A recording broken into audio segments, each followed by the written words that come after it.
This is Tricia Carter on the 26th of July 2023. I'm with Pam Bufton to talk about her life in and around Kingsland for the Kingsland Oral History programme.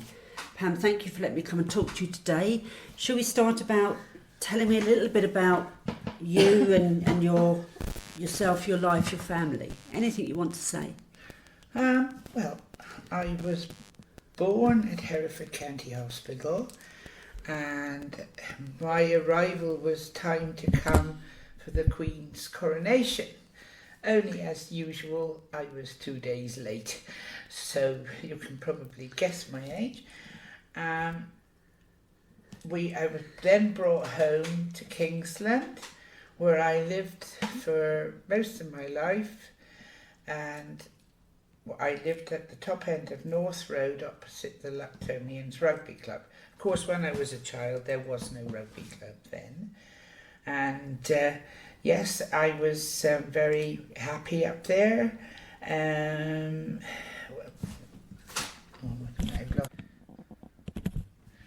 was an only child, unfortunately.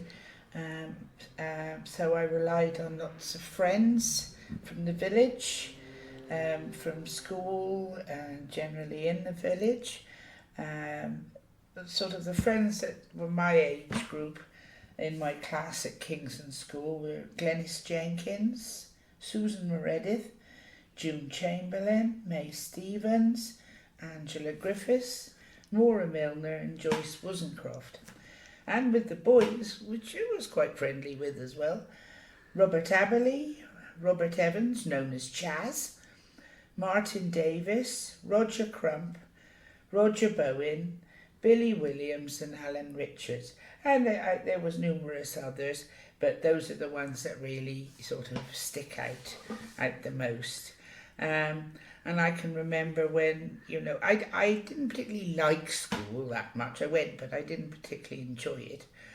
I used to enjoy on the way home though, when there was no houses up North Road then, and there was this field behind what used to be Jack Priest's, and he was a local undertaker and carpenter, who my dad years and years ago worked for a while. And there was the field behind there, and it had a great big pond. And so me and my friend Angie Griffiths, we used to go off with Billy Williams and Alan Richards across this field and play and get tadpoles and take home, much to our parents' joy, of course. And it was just general, good fun and roaming round the village.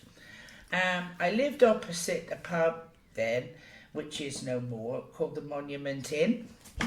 And Mrs. Wall ran it. And she had 2 sons. And the one son lived in Birmingham, and him and his wife, Auntie Gladys, who was a sister for Ali Davis. She was very good to me, and they used to take me out and all sorts of things as well, and always treated me. They were ever so kind. My dad spent a lot of time, sorry to say, over at the monument, much to my mother. They would fall out about it. Really, they were good times. When I was little, if I wanted to drink a fizzy pop, Mum went over the monument and got a bottle of woodpecker cider, so, that'd cool me off. And there's lots of things I remember, really. I remember the sort of 1962-63 winter. Oh, it was cold, and we didn't go to school for weeks. And I can remember my dad spending most of the time up in the loft trying to defrost the pipes so that they didn't burst, which unfortunately eventually some of them did, and all that. And I can remember things like Old Kingsland Shop, and before even the Jameses came and ran it, there was a couple of blokes, we used to call them Fred and Walter. I can't remember what their surname was. All I remember, they were Fred and Walter, and George Wall was the delivery. He used to go round with a mobile shop from there and the bread and so on. And George Wall was the husband of Mrs. Wall that used to be at the doctor's surgery in the reception. And I went to school with his daughter Veronica as well, and David, I forgot about them. And then the Jameses came, and it was ran as a shop for quite a long time. And yes, very good. But we used to use the post office as well. And the Davises were there, obviously Ali and Hazel. And Jean Scott, who was another sister of Gladys and so on. So there was a big family. And then, used to go there quite a bit.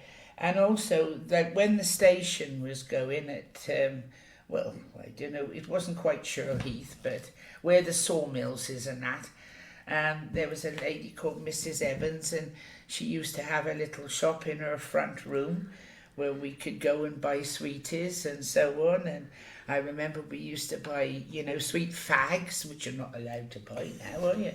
And sweet coconut tobacco and crunchy bars. Oh yes, they were a real treat, And then up the road was the hostel. And the hostel was then, when I was a child, was housing people that were waiting for houses. And when Borsfield was built, a lot of them moved into Borsfield. And so a lot of my friends that stayed up there, moved on into Borsfield.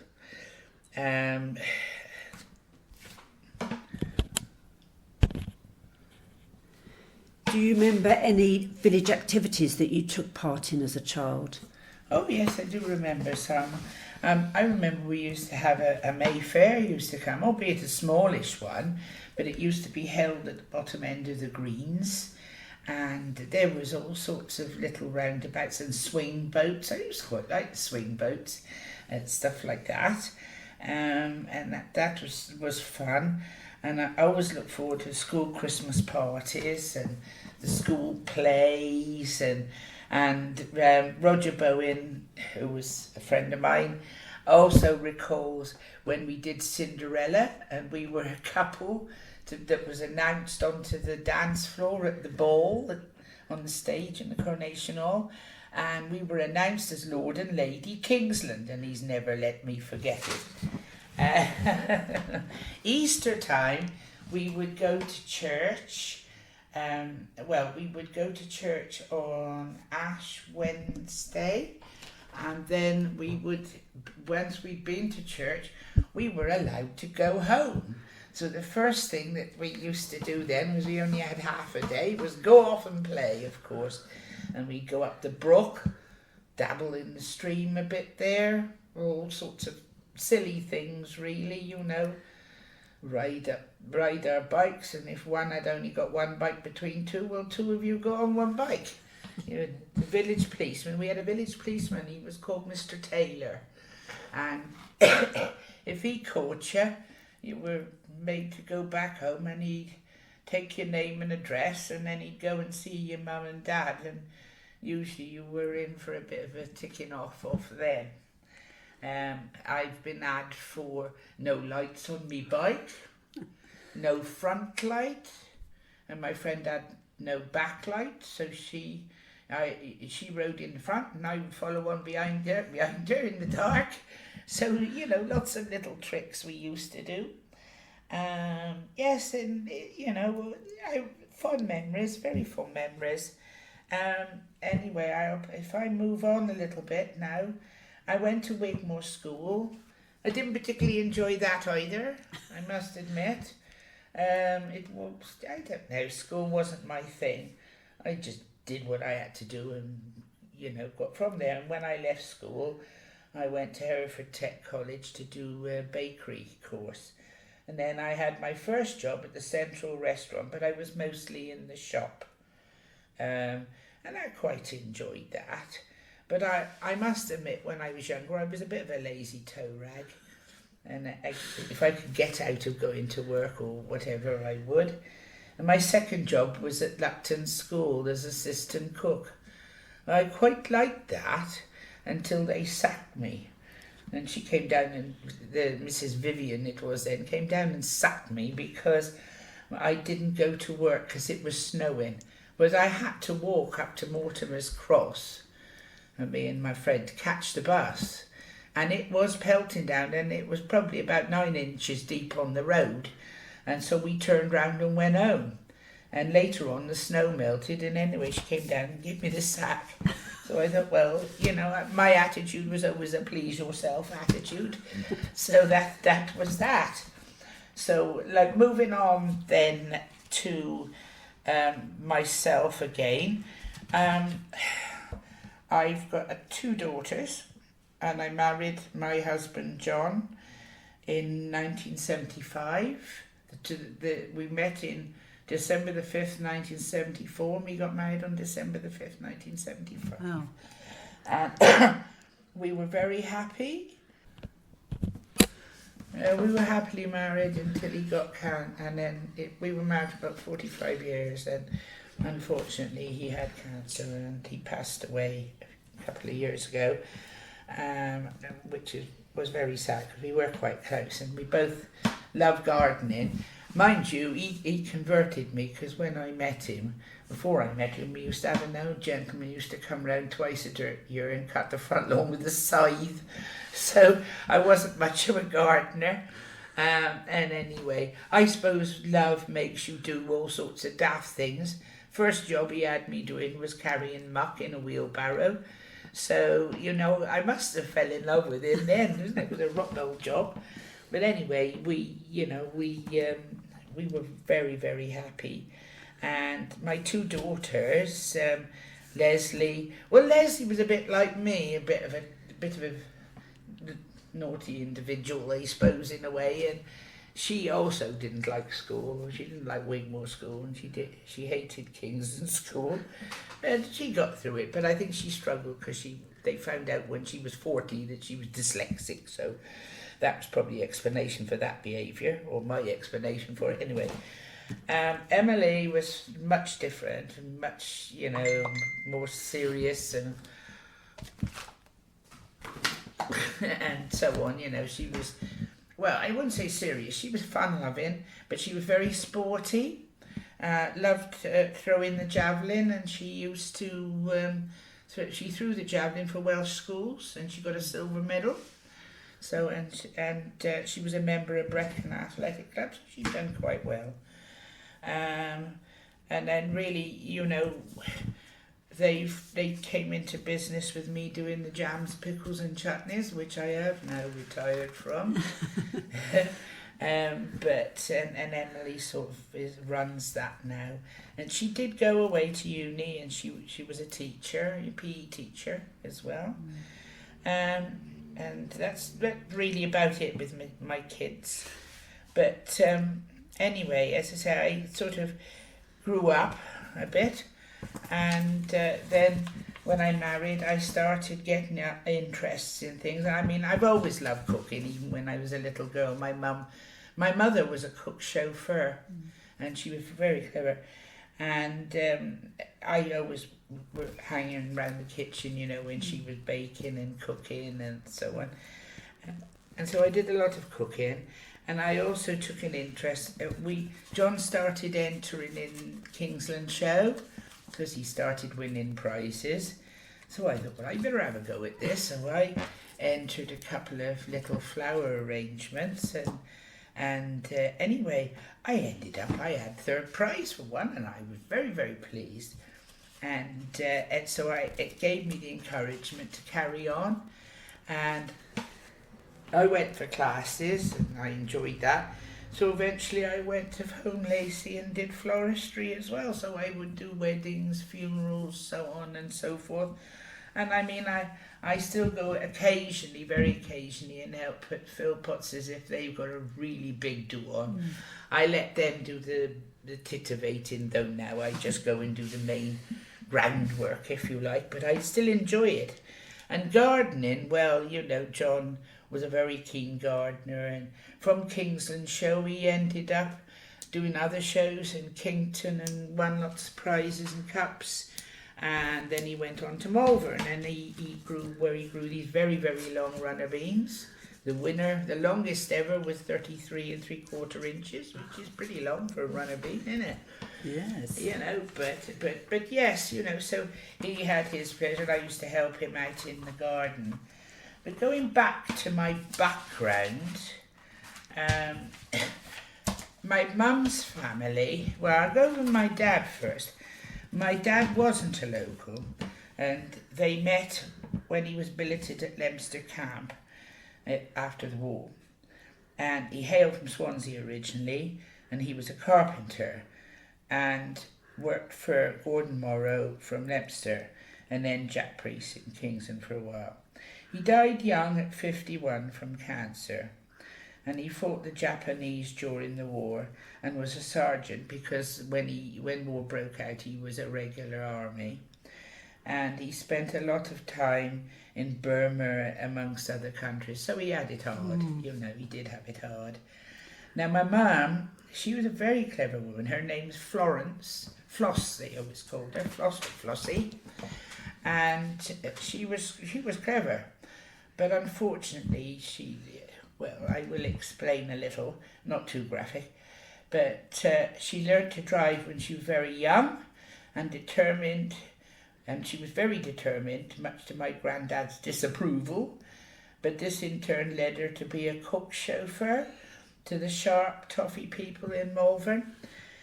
She suffered a very unfortunate incident though during the war, and after she suffered from mental illness, and she was never quite the same after until she died, and very sad because she was so clever, you know. So, but anyway, she was a Bengry, and she was originally born at the Riddle Atom.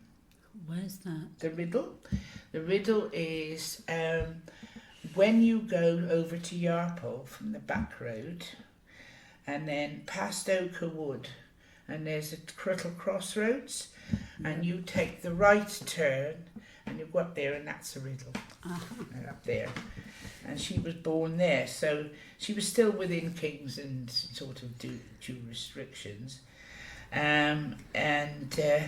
Anyway, then they must have moved to Longmoor. I don't really know how old she was when they moved, but I know my granddad Bengry had an agricultural contracting business, and he also kept cattle, and where he kept them was, we used to call it the Old Lands, set up at Street near Shirleith, and but then my mum would help my gran to make butter when she was younger, and then on a Friday they would walk into Leominster to sell it in an old pram, which always came back empty, I believe. Another little story, Mum used to tell me lots of little stories, but my mum recalled Mr. Knock, the headmaster then, sending her and Uncle Bill home when it was discovered that they had taken cider to drink for their lunch, so he made them go home. So anyway, and then, you know, as things went on, and the Bengry family increased and the business increased, I don't really know much more that I can think of to tell you really at the moment. If there's anything that... No, that's fine. What are the biggest changes you've seen in your time in Kingsland? Building. I mean, the North Road, there wasn't many all those bungalows, and now then there's lots of little cul-de-sacs, isn't there, behind, and all down through the village, and across Lug Road. Well, there was nothing like that at all. Can you remember businesses and pubs that were in the village at the time? Oh yes, there was there was a monument, like I said, up by me, and then the Bell Inn at opposite the Corners Inn, and obviously the Corners, and then there was the Angel, and there was the Red Lion, which is on the way out of Kingsland. I can't think of any others. That's 5. Yes, I've waited for definitely 5. It could have been more, I don't know. And what about businesses? Oh yeah, lots of little businesses. There was Walter Mitchell had the butcher shop, And then, you know, as I said, there was 3 little shops where you could go and, well, the village shop and then other little shops. I remember there's a chap called Sarge Priest. He used to mend bicycles and so on. And then obviously there was Markham's garage and that. And then there was Uncle Matt's business, Great Uncle Matt's business, the coal yard. Matt Bengry and Bob and Harold, and it's still running today with Mike and Christine and that. So, you know, it's stood the test of time. I'm just trying to think. Well, of course, there was Grandad's business as well up at Longmore, and the lorries and all that. W. Bengry and Sons, and I don't know whether Uncle Ned's buses did run. I think that was more Leominster. And there was the sawmills, the old sawmills, that was there. I'm racking my brain. There were probably lots of little things, but those are some that I can recall. Do you remember the train station? Oh yes, yes, and I'm sure that when we had a school trip to Llandudno, because you had a school outing every year, and the other one was of course the Sunday school, a Baptist Sunday school outings as well. But we had a school trip, and I'm sure we caught the train at Kingsland, and then changed at Leominster to go to Llandudno. Yeah, I can remember standing there, and Mr. Evans had come out, and he'd shut the gates, you know, and then the train would go truffing by. Oh yeah. Yeah, and of course the coal yard was there, you see, so I expect that the coal was delivered by train. I think it's a shame. I think it's a real shame that they were shut down, because, I mean, with they didn't have the foresight to see that in actual fact, if it ain't broke, just leave it alone, because now, if that had still been going, we would have had less pollution, because a train can pull an awful lot more than what a lorry can. A lot of change. Yes, a lot of change. So there's another big change, What's your favourite memory from the past? Do you have any favourite memories? I mean, you've told us about a lot, but are there any favourite ones? No, really. There's a lot. I've had some happy memories. I mean, we've played in the river and so on. And I can remember Alec Lowe doing this big slip slide down the weir at the bottom, because where I lived, if you crossed the fields, you were at the river, and you just walked up a little bit and you were at one of the weirs. And I remember watching him sliding down the weir. Ooh, yeah. You didn't try it? No, I didn't. I sat there. I couldn't swim at the time anyway, so no, I was only a child. He was older than me. He was one of the big boys. And then they moved to Australia, and that was that. I never really saw him again after. I think he might have been at Brian Markham's once. He must have come over, but other than that, no, I didn't see him. But yeah, we used to have fun up the river, and I don't know, really, we. Like in the teenage years, us girls would all gather at the Calder's Inn and decide what we were going to do and what trouble we were going to cause, Yeah, oh yeah. I mean, I was a bit of a rogue. I can remember in the 60s wearing a cape. We all wore capes. And then at night, and it got a bit cold, if they got a service on in the church and they put the heating on, we used to get a bottle of cider from up the back and sit up the back of the church and drink it. And you used to have it under the cape, so when the front of the cape go up, you were plugging away in cider.